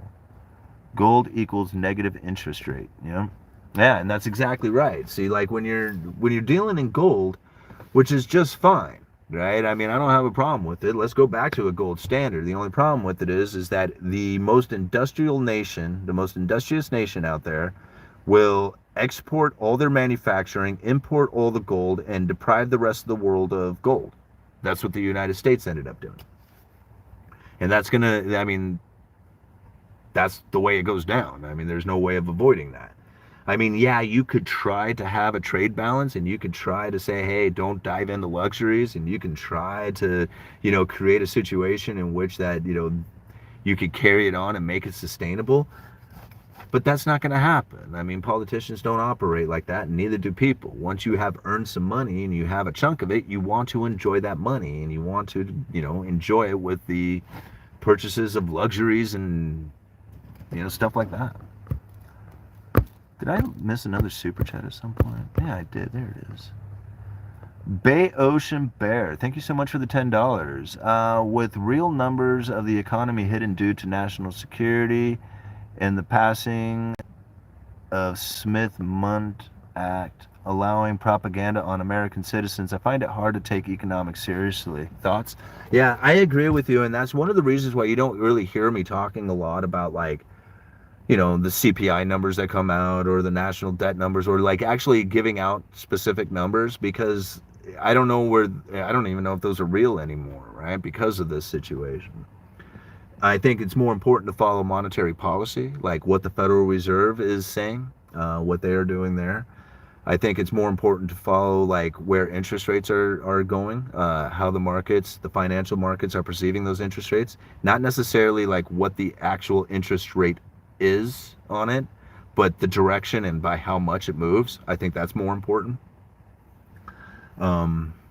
It's hard. It's hard to be of that awareness that the government is doing that, with all these numbers and all the stuff. So it makes it hard to try and like, it makes it hard to try and take it seriously when they come out and they talk, because you just want to say, well, is that real or fake or not? But what it does, what you end up doing is that it does lead you into the things that you should really follow, that really will make a lot more sense to why the economy is the way it is, if you're not just following these numbers or what the numbers are going to be. I mean, I guess basically what I mean by that is to understand like the monetary policies of the past and how it got here. That's probably like one of the best ways to understand what's going on in the economy, because then you can understand why it is that gold standards don't work, or why it is like, how it is that the BRICS nations need US, like something similar to a US Treasury in order to become like a world reserve currency, how it is that their sovereign nations won't exactly work, how it is that de-dollarization is really more of a propaganda ploy than it is, than it is an actual reality out there. Um, Again, like, I mean, everybody has to take on their own beliefs. I mean, if you believe that the dollar is going to fail and that it's on its way out of here and you need to take your position now to get out of the dollar, I mean, if that's the position that you are taking, that's your choice, right? I mean, with the information that you have gathered and the things that you know about the economy, that's going to make you feel comfortable, is to be out of the dollar and to be into, Bitcoin or gold or real estate or something. I mean, that might be the position that you have taken from the information that you have. And that might actually do quite well for you because you have done it that way, right? I mean, if that's the case, that's, then that's, right? That's awesome. That's how you learned it, But again, like, to listen to, like, the government say this is the way the economy is going to be, or to listen to, you know, a single YouTuber out there who's going to, describe the economy and you're going to follow that path directly, I think that's very dangerous. All right. Love your show, long-time subscriber. Well, thank you, K-Pax. I appreciate you being here, man. Well, okay, let's see. Let's go up here a little bit. Sin is forgetting your divinity. Rolls-Royce is making new jet engines for B-52 bombers. I think we got comfortable. Yeah. Private companies have a vested interest. People have argued this for years. What does the NFL produce for the PGA Tour? I don't know. Producing quality presidential reality TV. What do you think of AI? Artificial intelligence? I don't know. I'm cool with technology. Like, I mean, I'm not really much into techie stuff. Like, I mean, I have a cell phone. I don't drive, like, I drive an old car. I have a TV. I'm not like a tech kind of person. Like, I just really don't. Like, I would rather, like, swing hammers and, build stuff like that. So, to me, like, all the tech, all the AI stuff, all that, it's like, man, I think it's cool. Like, I'm cool with it, right? Because I don't use any of that stuff. Like, I mean, so when I see it, I think it's neat. People talk about how it's going to take away the jobs, right? And I laugh at this, and I'm like, what are you thinking of? Like, what? Like, do you want a menial job? Do you want a job that really a robot could do? Like, if a robot could do your job, do you really want your job? I mean, wouldn't you rather have a job that a robot couldn't do, right? Like, something that is unique to you, something that you follow your passion on, something that's like, something that inspires you, motivates you, makes you feel better, makes you, like, actually feel like you're worthy, right? Wouldn't you rather have that? But people, like, say, oh no, I'm worried about AI taking my job. And it was just like, you're worried about AI providing you with the ability to actually pursue the things in life that make you happy? I mean, I don't know why people would fight that. Like, I don't get that at all. I mean, I'm looking forward to the day that vehicles drive me to work. Like, I don't even have to drive my car. I just get in and it just goes there, right?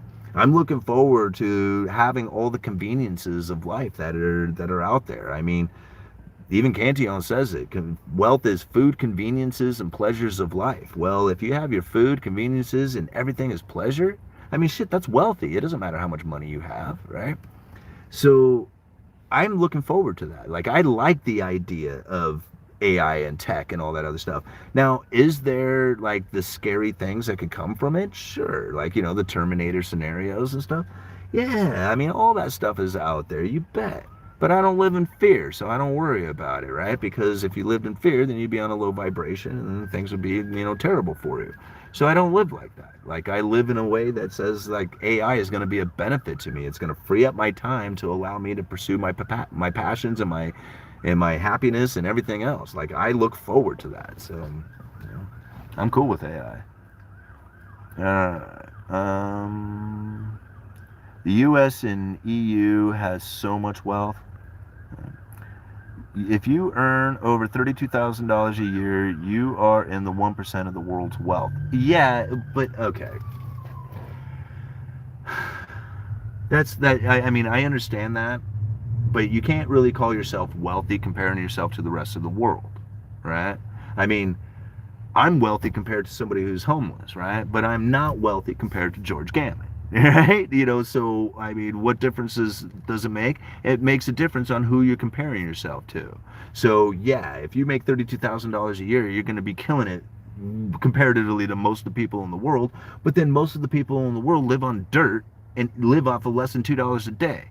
So, I mean, you want to compare yourself to that, so be it. There's that. You can't do that. You can't compare yourself to other people in that fashion. You can only compare yourself to yourself in your past and what your past behaviors are and how much you're going to benefit your future. If you think around, oh man, I got it so easy in this country with my $32,000. I don't need to earn any more than this, and whatever it is life that I can make off of this, that's all I need, because there's people out in the world who really suffer, and I shouldn't advance my life any more than what I do because these people suffer. I mean, are you going to that doesn't make any sense. It doesn't make any sense to me that you would compare yourself to somebody else and say, I'm going to limit the amount that I earn because that person over there who lives in some other nation that I don't even know, who has to live on the dirt, is making $2 a day. Like, so what? Like, I don't care. I mean, I care that they have that, they're poor or whatever. I mean, that sucks for them. I mean, I don't want people to be that way, but I don't care to the sense that I'm going to limit myself because I've earned enough, whatever that's supposed to mean, comparatively to somebody else. That's not what I'm going to do. Like, I'm going to go and earn as much as I possibly can, way more than I ever should need. All right? That's what I want. I want way more than I should ever need. All right? Let's move on here. It's just demographics. You sound like a workaholic, and your relationships will suffer. Yeah, okay. I agree that there's been many times in which that I have had relationship issues suffer because of the amount of work that I have been putting in, the dedication that I have to my job and to getting this thing done and doing all that other stuff. Totally agree. It's done some damage, or it has been damaging in the past. What was even more damaging is being a broke ass, not being able to provide, not having any means, not having like any kind of direction, being in depression. All those things, those were far worse than being a workaholic.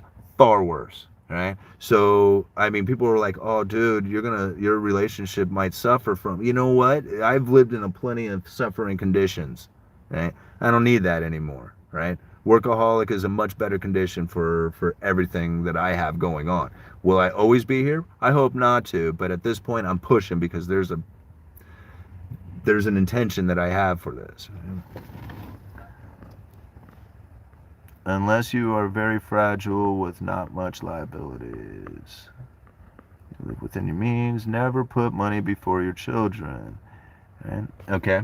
Never put money before your children. You're absolutely right. What if you have no money so your kid can't play sports, can't take lessons, can't get good food, can't really do some of the things that you normally do because you just simply don't have the money to do it? Tell me, is that a better life? I mean, I'm asking, I mean, is that a better life? Because I could easily be a broke ass and have all the time in the world to be with my family and not be able to provide a single thing for them. I've been there. Doesn't work out very well. Right?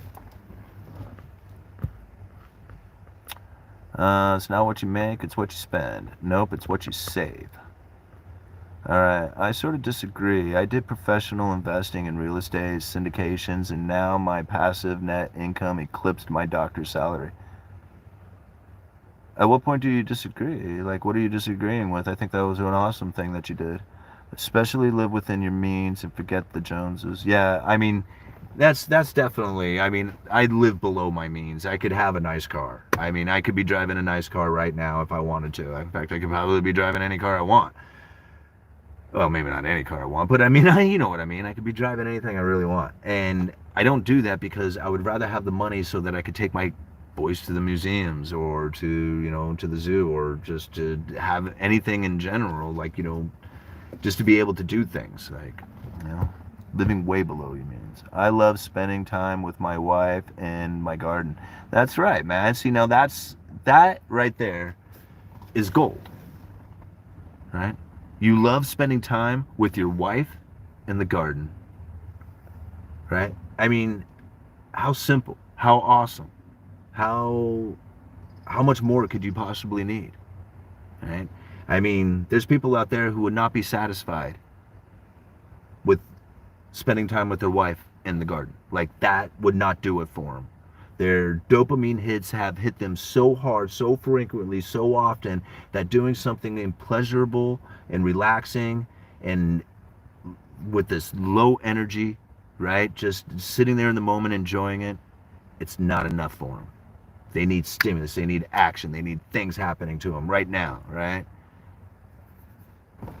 See, you have gold, man. That is gold. To be able to spend time with your wife in the garden, and that's your love, right? You don't need all the other shit that's out there.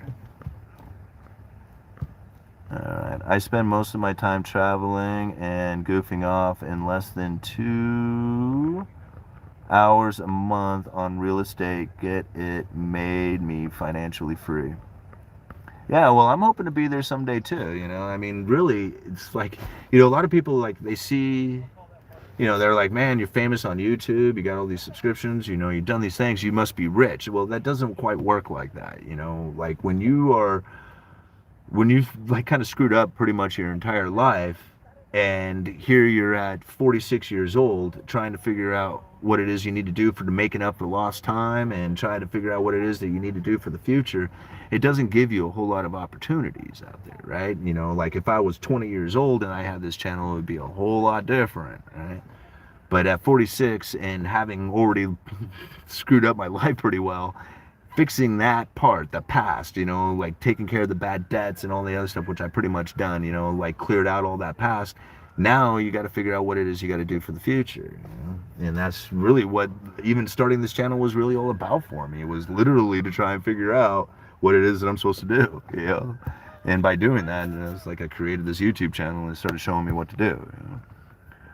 All right, what do you think about bulletproof local areas such as DC and northern VA with a surplus of government jobs? Job market is not likely to cool off even in a period of recession. I don't know, like, I mean, what do I think about it? I don't know, what's the question? I mean, I don't know, like, I guess I don't think about that. All right, did I get another super chat somewhere? Yeah, there it is. All right, the infamous NYC, thank you so much for the $2. Do you see England to give Did you see England to give $2,000 in UBI? I didn't. I heard about it, but I didn't know that that actually is. Has that become like an official thing that they're doing now? Alright. I would have to make over $500,000 a year as a doctor to make the after-tax income that my real estate pays me, so why should I work? No, wandering doc, I think you nailed it. Like, you did exactly what it is that people should be doing with their lives. You know, you created an investment, a portfolio, a business, something out there that is now paying you that you can, you know, go out there and live your life the way you truly want to, right? That's part of being like the property owner. You know, you own the property, you own that investment out there. And the property owners are the people who really are the ones who live independently, right? Everybody else has to work for somebody else, or, you know, be dependent upon somebody else. That's the difference in it. Like, you are a true property owner, you know? Even if you don't even own real estate, just owning like you know, the dividend paying stock portfolio or something that's paying you some kind of money on it, like a business or whatever, that's still like the property owner. Man, look at all these comments, my goodness. All right, I was going down to the super chat down here real quick. Infamous NYC again with the $20. Driving cross country from PA to Virginia Beach, now on the road to Arizona for nursing. Appreciate the content. Was driving when I sent the first one. Sitting in Texas Roadhouse watching you. Thank you. Well, thank you so much, Infamous NYC, for the $20. You are always so very generous with your with your contributions to the channel. I really appreciate it. Your government loves you. Hey, Lord, it's good to see you up in the comments. The government doesn't love you. You know that. All right. That's literally the hard knock life. Okay. I don't want to be alive right now. Ooh, bro. Listen, Anuri Lee, bro. There's so much in this life. Now I don't know your past, man. I don't know you, and I don't know what you have been through, man. But this life is here for you to enjoy, man. It's here for you to have all the wonderful things that it could ever possibly happen to you happen to you. That's what the whole point of this life of being here is, man. Right? To not want it is, I mean, how could you not want it? How could you not want what's all the wonderful things that can come to you, man? It's not easy, but it's that want it's that not wanting to live is the reason that it's not working for you, man. You have to want to live, right? You have to want it. And if you want it and you feel good about it, man, good things will happen to you. I know I don't know anything about your past, right? I get that part. And, again, like, if you're hung up on it, it's going to be difficult to get through your expectations of what happened or whatever, right? And I don't know the situation that you're in and what it is that you need to do to get out of it to get yourself feeling better again. But man, this world is full of beautiful things out there. You just got to see it. You have to know about it, and you have to be able to go and say, man, I got to let my past go, and I got to start pursuing the things that are going to be beneficial to my life and my happiness and bring me the good things in this world, man. Don't give up on it, right? Go work out. Go work out. Go and start working out and get a six-pack, man. Or if I'm just assuming you're male. If you're female, same thing. Go work out, right? Go work out and start feeling better. And once you start working out, your mind will start thinking positive. Especially if you can look at yourself and say, man, look what I've done. Like, look at the progress that I've done to myself. Look at my muscles, right? Look how badass I look, right? If you look tough, you feel tough, you start, behaving tough, and then you start doing things real in your life. All right. I want off this ride. Silver is day-to-day. Gold is wealth preservation, heavy asset, cars, real estate, art. It's psychological warfare. Yeah, I totally agree with you, Lord. But it's now digital. Okay, great career, Infamous NYC. I'm from Western PA myself. Hope you were there. There we go. All right, how much time do I have here? Okay, a little bit. I'm going to give it 8 more minutes, guys, and then I'm going to call it quits. All right, stop watching digital illusions. That a beginning to get off the ride. At what point do you forget economics and realize they are trying to collapse this country's empires only last about 250, 275 years? Okay. Well, sooner bear. I mean, there was a time in my life that I really dove into some really, really, really dark stuff. Really deep, dark, very depressive things, right? And I learned a lot about being a sovereign citizen, about New World Order, about the intent of the banking systems, and what their real intentions are from all this. I put all these things together, and I didn't do well. Like, I pretty much turned off my TV. I turned off the phone. I did not go on the internet. I did not carry a cell phone. I wouldn't do anything as far as engaging in any of that stuff at all. Like, I literally turned it all off. And I lived that way for a long time, for years, literally. Like, had no clue about anything that was going on in the news, had nothing. Like, chose to just completely turn it all off. And when I decided that I was going to get my cell phone and start, doing research again and stuff like that, I told myself, do not follow anything other than the money. Just follow the money. And I'm sticking to that. I don't need to be convinced about what's coming, about the powers out there and what their intents are. I know, right? I've seen enough, right? But I'm not going to conduct my life according to them, right? I don't do that. My life is according to me. And I'm not saying to be completely oblivious to it or ignorant to it or anything like that. But if you are having an expectation of this external and how much power they have over you, they will have that power over you.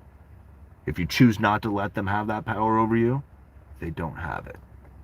And I know a lot of people might argue with that, but that is my true belief, right?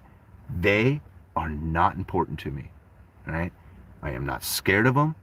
I am not conducting my life according to them and their actions and, what they say is going to happen. I don't do that, right? I make my own decisions based on my own observations, off of my own ideas and what my intentions are going to be, right? Not somebody else's. I don't live with that expectation of an external. All right. I'm not even in the dollar even. I don't even use the dollars here. Well, good, man. I mean, if you can figure out a way to be completely out of the dollar and still be quite happy and satisfied with everything that you got going on, that's awesome. I think that's like killer. Do it, Same here. I wish the aliens would just abduct me. Gold is a hedge against inflation. I don't think so. I don't think it is. I understand the idea behind it, but I purchased silver with that same idea, and never once has it ever protected me against inflation. Not once. I own gold too. It never protected me from inflation. All right. I was stuck on that idea back in 2010 that the dollar was going to crash, that quantitative easing had ruined everything, and silver was going to go to $1,000 an ounce. I was convinced of that. I knew it was going to happen. And then silver went from $50 down to $15, and I don't think I have ever recovered. I don't think that at this point, I think I am still under the underwater essentially on my silver, right? I think I've, my average is below what I paid for it. So I don't look at it as an inflation protection. I mean, some people will argue with that. Okay, whatever, right? I see it as an insurance policy because it totally worked as an insurance policy. When my car broke down and I had no way of being able to get to work, and I had no money and I had no anything, called up my buddy. He says, I asked him if he had the Tahoe. He said, you bet. I said, you trade for silver? He says, you know it. And next thing you know, I was driving. So yeah, it's an insurance policy. Real dollars are gold and silver. Everything else is a central bank's nightmare. Everything else is a central banker's nightmare. No, I think gold and silver is a central banker's nightmare. I think that's what I think. I think it's a central banker's nightmare. Gold and silver is. Hitmen still accept dollars, not BTC yet. Yeah. All right. Just make the right choice on the digital side. It's all fun and games until the tech has an opinion on what it thinks of you. Most just produce just that, a deuce. Security for those who don't want the central bank digital currencies. As I said, it's completely voluntary. All right. If the government really cared about inflation, wouldn't they focus on normalizing production and supply chains? They can't. They can't fix that, right? That's not something that they can fix, right? Again, you can't ask a politician or a government or anything to come in and say, hey, we need to fix the supply chain and get back into production again and no longer be an importing state but an exporting country. That it doesn't work like that. You can't. It isn't a political decision that got them to do this. Right, that destroyed the manufacturing base here in the United States. A lot of people will say it is, but it's not. It was the fact that we had the manufacturing that we did. and we exported a bunch of stuff to the world. The world sent us all their gold. We deprived the world of their gold, and we didn't want to send it back out to them, right? So instead, what we said was, hey, we're going to sever the gold standard, and we're going to start issuing out U.S. treasuries. Won't that be nice too? All right. I mean, that's essentially what happened. If we didn't do that, all the gold would have went back out to the rest of the world, and we would have fallen into poverty. So there is no fixing it. I mean, the fixing it would mean pain and suffering. That's what it means. It means you have to work 4 times harder than what, I don't know how many times harder. You have to work way harder than you do now, and you have to live a life in which that you only buy the absolute necessities of life. Nothing of luxuries, nothing of pleasure, nothing of anything outside of an absolute necessity. You save and invest everything that you could possibly earn, and if we did that for generations, all right, maybe then there could be some kind of idea of a fix. But there's nothing out there that's going to fix it. There's no politician, no system, no monetary choice, nothing. None of that stuff is going to fix it. What it's going to do is it's going to ever increasingly get worse, the separation between the rich and the poor, right? And so long as we have a debt issuance of U.S. treasuries that goes out to the world, that separation will continue to grow. Now, the bottom half may not suffer as bad during the system as a lot of people might think. I mean, you know, food, conveniences, pleasures of life. You're wealthy, right? So if they can take care of all that, right? The idea of you'll own nothing and be happy, right?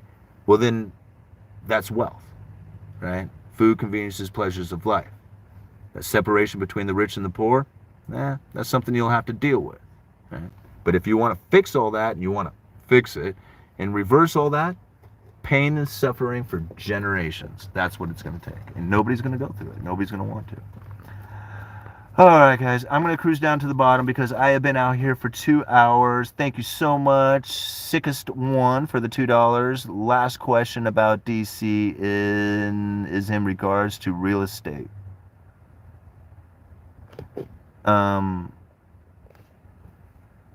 What's the question? Sickest one. Last question about DC is in regards to the real estate. I'm not sure what the question is. Alright, get a 6-pack, just no Bud Light. Alright, it's an AI chatbot. Okay, bro, I'm just gonna delete you. I can't have you doing this. Maybe. I can't even figure it out. Come on.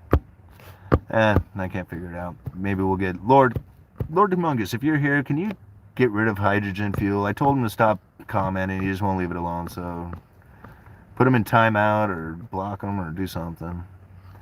Alright, if you cannot observe decisively, you are lost. Don't live in fear, right? Betting. Do not exist in the realm of fear. That's right. Inflation is over. Back to work, friends. We're in a sin-fallen world with the devil and his demons constantly against you and wanting you destroyed. Wake up, believe, and draw near to Jesus, who came to destroy the works of the devil. Cool. Simple psychology. Better to own things than cash. Alright, there is never one or the other, it's all. Everything is manipulated, nothing is ever a sure thing. It's all here for you, believe it. That's right, man, it is. It's all here for you. We as a society have lost balance. We lost the real men in this world. We didn't lose them. Real men exist. They just don't know how to be real men, and that's the problem, right? You know, it's one of the things that I have like really realized when because I don't let other people bother me. Like, you know, if other people out there, their behavior and stuff, unless it actually affects me, like the way they conduct themselves, so be it, man. It ain't none of my business. Like, I don't care. Like, you can dance around, do whatever the hell you want. Like, just don't mess with me here personally, right? You know, that's the way I've always kind of felt. Well, I don't necessarily feel that way anymore, right? And now the way I feel about it is that if you're doing something to the point that it actually deteriorates society, right, then there's nothing I can do about it. But the way I see it now is not as something as a bad deal. Right? I really don't. Like, these people just like conducting themselves in a way that is just like, like somebody says, man, they're not behaving like real men. Okay, so be it. They're not. Well, I'm going to try and behave like a real man, right? And I'm going to take advantage of all the real things that come from being a real man, right? And now, if I'm doing that and other people aren't, it just makes it that much easier for me, right? Because you look out there and nobody's really trying. I mean, hardly anybody is really trying. And all you have to do is just put out there just a little bit of effort, like just a little bit, and you're going to be way better than most of the people out there, because most people aren't doing anything. In fact, they're doing the worst, and they're going opposite of effort. They're thinking that somebody else needs to provide the effort that they have, right? Or for their life or whatever. So when I look out there and I see this breakdown of like men not being real men, I just think, man, there's never been a better opportunity to take advantage of that situation than there is now. All right, I gotta go. Uneducated Economist. You guys let me know. I didn't really want to leave it off on that kind of note, but that's what we're gonna do because my phone's gonna die. And I've been out here forever. Thank you so much for everything that you do. We had 208 thumbs up. We got 170 people watching, I believe, right now. I can't hardly see my phone. $53 in super chats. You guys are always so supportive of the channel. I always appreciate all the things that you do for me. Can't thank you enough. Uneducated Economist, you guys let me know.